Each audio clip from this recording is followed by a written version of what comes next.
अस्सलाम वालेकुम। मौलाना के इस्लामाबाद में जमीयत वकला कन्वेंशन में बयानात पर सियासी शोर तो बहुत मचा हुआ है और तनकीद भी की जा रही है इस पर।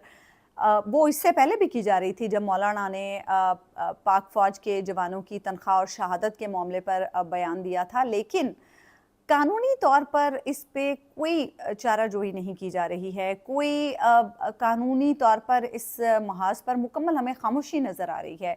सिर्फ ज़बानी तनकीद जो है वो हो रही है। आज भी हिना परवेज़ भट्ट साहिबा ने कहा हुआ था कि मौलाना के गिर्द घूमने वाले जो करप्शन के संगीन इल्ज़ामात हैं, जो माली तनाज़ात के मामलात हैं, उसकी वजह से उस दबाव को कम करने के लिए मौलाना एस्टैब्लिशमेंट पर कीचड़ उछाल रहे हैं, लेकिन इससे कुछ हासिल नहीं होगा। ये जो इश्तियाल अंगेज़ तकारीर हैं, मौलाना को ये बंद करनी होंगी और अपने स्याह कारनामों का हिसाब देना होगा। मौलाना इसके लिए तैयार हैं, इंशाल्लाह उनकी पकड़ होगी, ये कहा हिना परवेज़ भट्ट साहिबा ने। लेकिन राना सनाउल्लाह साहब कह रहे हैं कि हुकूमत मौलाना के ख़िलाफ़ FIR दर्ज नहीं करना चाहती। अब सूरत हाल जो है वो बड़ी अजीबो गरीब सी है कि एक तरफ नौरीन न्याज़ी साहिबा हैं जिन्होंने एक पॉडकास्ट में शिरकत की, फिर पॉडकास्ट इंटरव्यू करने वाले, पॉडकास्ट जिस चैनल के लिए रिकॉर्ड हुआ उस चैनल के मालिक ने, और ख़ुद नौरीन न्याज़ी साहिबा ने, इन तीनों ने ये फ़ैसला किया कि ये पॉडकास्ट नशर नहीं किया जाएगा। लेकिन फिर उसके बाद जो इंटरव्यू करने वाले हैं सहाफ़ी, उन्होंने ये बताया BBC को कि इस इंटरव्यू के 2 हिस्से जो हैं वो जो एडिटोरियल कमेटी होती है उसे भेजे गए मुशावरत के लिए कि इस पर मुशावरत की जा सके कि इसका क्या करना है। लेकिन मुशावरत के बीच में ही कहीं वो एक क्लिप जो है वो लीक हो गया। अब मसला ये है कि 3 लोगों ने ये सोचा, यानी इंटरव्यू देने वाले ने, इंटरव्यू लेने वाले ने, और फिर जिसके चैनल पर इंटरव्यू नशर होना था उन्होंने कहा इसे नशर नहीं किया जाएगा। लेकिन फिर भी एक क्लिप लीक होता है और उसके बाद NCCIA का नोटिस आता है। नोटिस का जवाब नौरीन न्याज़ी साहिबा ने दिया है उनके वकील के थ्रू। उन्होंने ये कहा है कि नोटिस की कानूनी हैसियत के हवाले से अबहम है और इसके हवाले से मज़ीद क्लैरिटी दी जाए। और फिर ये भी बताया गया है कि नौरीन न्याज़ी साहिबा जो हैं वो मुल्क से बाहर हैं, 4 हफ्तों का वक्त भी मांगा गया है। लेकिन आज एक और सोशल मीडिया पर नोटिस जो है वो सर्कुलेट कर रहा है कि जी नौरीन न्याज़ी साहिबा को NCCIA ने आज रात यानी 21 जुलाई रात 12 बजे फिर से तलब कर लिया। अब इससे मुझे हैरत हुई है कि एक खातून को NCCIA वाले रात 12 बजे कैसे तलब कर सकते हैं। लेकिन बहरहाल हो सकता है ये नोटिस फेक हो। बहरहाल जी एक तरफ मौलाना के बयानात पर किसी किस्म की कोई कानूनी चाराजोई नहीं हो रही है, बयानात बहुत सख्त हैं, बहुत सवालात मौलाना उठा रहे हैं। दूसरी तरफ जावेद हाशमी साहब जिन्होंने मौलाना के बयान पर ही तबसरे किए थे, उनके घर में पुलिस भी चली जाती है बग़ैर लेडी पुलिस एहलकारों के, और फिर वहाँ पर पूरा सर्च ऑपरेशन भी होता है, मुकदमे भी दर्ज हो जाते हैं, लेकिन मौलाना को कोई कुछ नहीं कह रहा। कारगिल वाले मामले पर मौलाना ने बड़े सवालात उठाए इस कन्वेंशन में, बड़े सवालात पूछे इस्टेब्लिशमेंट से और बड़े हवाले दिए। लेकिन अगर आपको याद हो, कारगिल परवेज़ मुशर्रफ साहब के दौर में हुआ था, उनके क्रेडिट पर है कारगिल।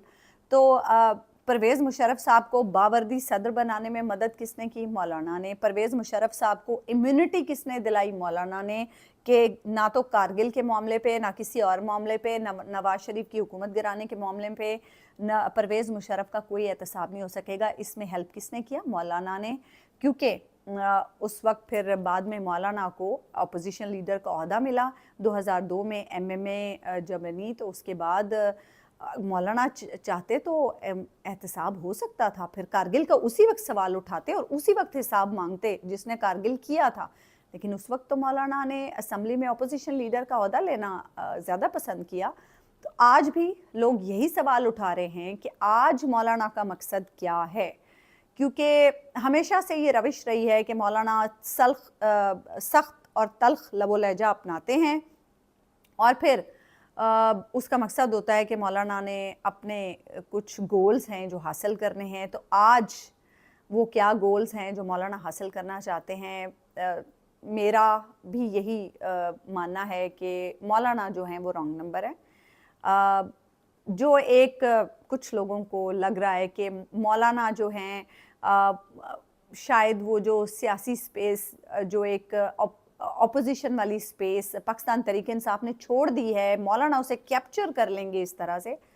پاسبل نہیں ہے کیونکہ لوگ مولانا کو بہت اچھے طریقے سے جانتے ہیں. خاص طور پر کے پی کے لوگ تو بہت ہی اچھے طریقے سے جانتے ہیں. ویسے باقی لوگ بھی بڑے اچھے طریقے سے جانتے ہیں کہ مولانا کا انداز سیاست کیا رہا ہے. تو اس کے پیچھے کیا حکمت ہے یہ میرے خیال سے کچھ آنے والے دنوں میں بڑی جلدی واضح ہو جائے گی. کوئی اتنی ڈھکی چھپی بات نہیں رہے گی کہ مولانا آخر کیا چاہتے ہیں اور ان بیانات کے پیچھے مقصد کیا ہے. اور پھر یہ جو معاملہ ہے پھر اس میں مولانا کے خلاف کسی بھی قسم کا کوئی قانونی چارہ جوئی نہ ہونا اٹ سیلف اتنا بڑا سوال ہے. اور اس سے اٹ سیلف مولانا کی باتوں میں بھی ڈاؤٹ پیدا ہوتا ہے کہ دوسرا کوئی بات کرے، ابھی وہ بات کرتا ہے اور ساتھ ہی NCCIA کا نوٹس آ جاتا ہے. اور مولانا ایک بار بات کر چکے، گزشتہ روز بات کر چکے، آج پھر انہوں نے باتیں کی، لیکن کوئی قانونی مقدمہ نہیں، کوئی نوٹس نہیں، کوئی معاملہ نہیں. تو پھر ایسا کیسے؟ یہ تو کچھ تو ہے. اچھا جی، ایک معاملہ یہ تھا. دوسرا معاملہ ہے جی کہ آج جوڈیشل کمیشن کے اجلاس میں پاکستان تحریک انصاف نے تو بائیکاٹ کیا اس کا بہرحال، لیکن کچھ لوگوں کو جو ججز بنایا گیا اسلام آباد ہائی کورٹ کا، اس میں کون کون شامل ہے جی؟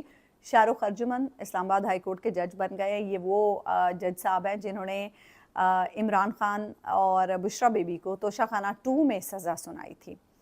اچھا جی، پھر اس کے بعد سرکار کی طرف سے پروسیکیوٹر عمیر مجید جو پیش ہوتے رہے وہ بھی اسلام آباد ہائی کورٹ کے جج بن گئے ہیں. تو اب آگے آپ خود سمجھدار ہیں. اور بھی بہت سارے لوگ ہیں، اور بھی کچھ اور بھی ایسے ججز ہیں جو پروسیکیوٹ کرتے رہے عمران خان صاحب کے کیسز کو، وہ بھی آج جج بن گئے اسلام آباد ہائی کورٹ کے. تو یہ اب میرٹ اور سلسلہ چل رہا ہے عدلیہ میں، اور باقی آپ خود سمجھدار ہیں کیونکہ زیادہ بات کرنا بھی بعض اوقات خطرے سے خالی نہیں ہوتا ہے. ایک اور معاملہ ہے جی علیمہ خان صاحبہ والا.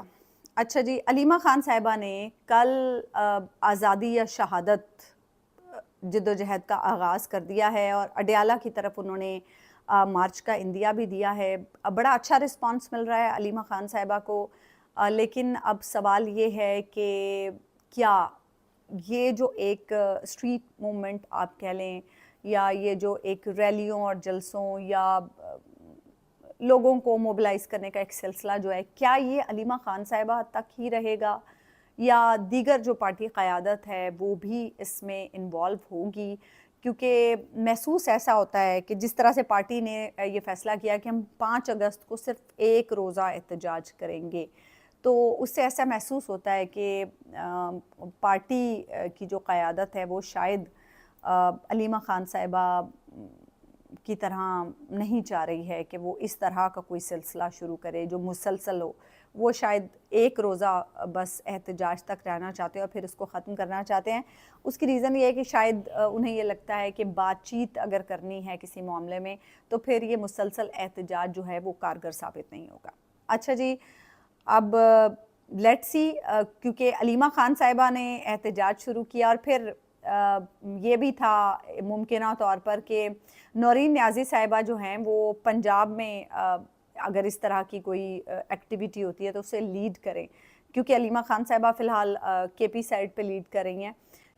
پنجاب میں ویسے بھی ان کی گرفتاری کا بھی خطرہ ہے کیونکہ ان کا جو معاملہ ہے 26 نومبر کیس والا وہ بھی اب حتمی مراحل کی طرف بڑھ رہا ہے.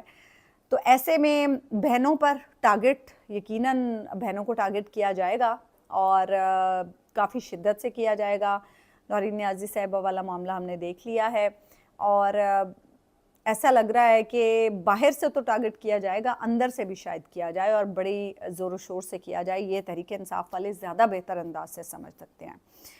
اب ایک اور خبر آئی ہے جی کہ الیکشن کمیشن نے TLP کے انٹرا پارٹی انتخابات پر اعتراضات کیے ہیں کہ وہ بالکل بھی قانونی طور طریقے کے مطابق نہیں ہیں اور اسی بیس پر TLP سے بھی انتخابی نشان واپس لے لیا گیا ہے.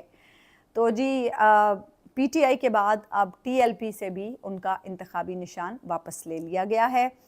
ये सूरत हाल चल रही है जी हमारे मुल्क में। दूसरी तरफ आज़ाद कश्मीर में आज से कह रहे हैं कि पोलिंग का आगाज़ हो गया। जो सरकारी अफसरान हैं 30,000 के करीब, उन्होंने अपने वोट कास्ट करने का सिलसिला शुरू कर दिया है।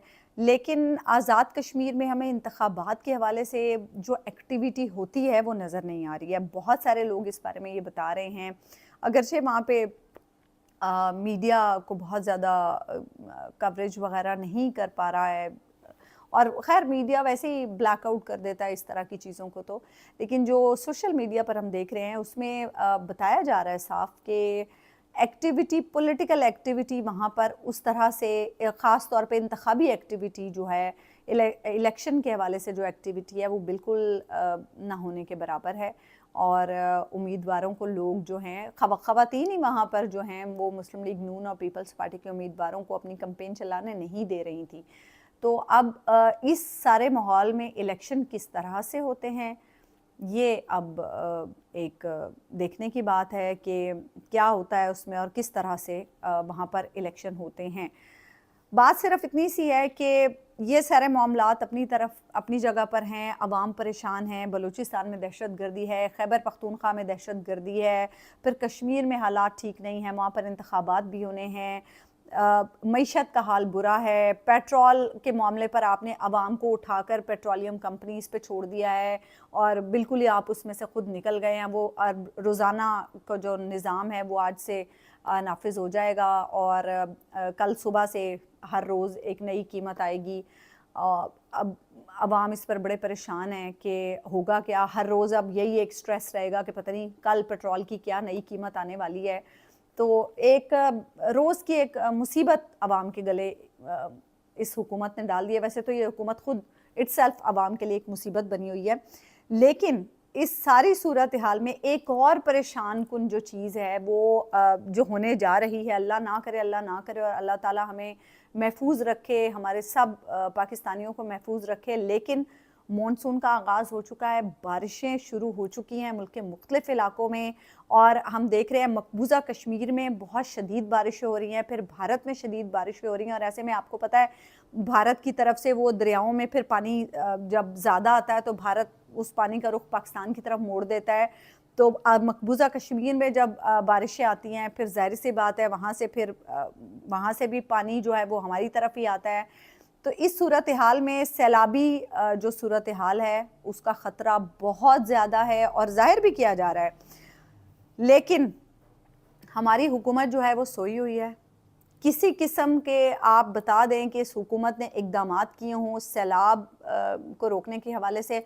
हर साल सैलाब आते हैं, लोगों के गाँव डूब जाते हैं, लोगों की बस्तियां डूब जाती हैं, लोग बेयारों मददगार होके बेघर बेसामान होके सड़कों पर बैठे होते हैं, लेकिन कोई उन्हें पूछने वाला नहीं होता। समझ नहीं आती कि हुकूमत पहले से इसका बंदोबस्त क्यों नहीं करती है।